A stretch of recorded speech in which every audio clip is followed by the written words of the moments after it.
یوم آزادی کے موقع پر میرا دل مسرور بھی ہے اور بے چین بھی۔ پیارے ہم وطنوں، آج ہمیں کھلے دل سے اس سچائی کا اعتراف کرنا ہوگا کہ ہم اپنے بچوں، اپنی نئی نسل کو وہ سب کچھ نہیں دے سکے جس کے وہ اصل میں حقدار ہیں۔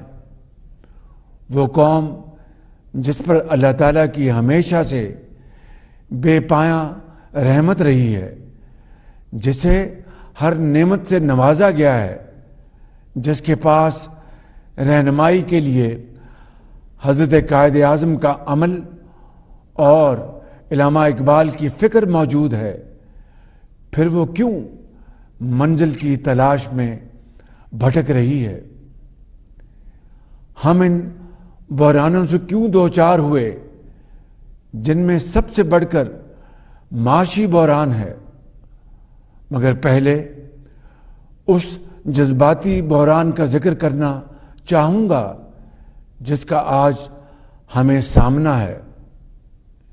یہ بحران خودی، خودداری، خود اعتمادی پر ہمارے یقین کا متزلزل ہونا ہے، جس کے اثرات آج ہمارے قومی وجود کو اپنی لپیٹ میں لیے ہوئے ہیں۔ حالانکہ ہمارا قومی کردار جذبے، ہمت، محنت اور کر دکھانے سے عبارت ہے، جس کا سب سے بڑا ثبوت خود پاکستان کا قیام ہے۔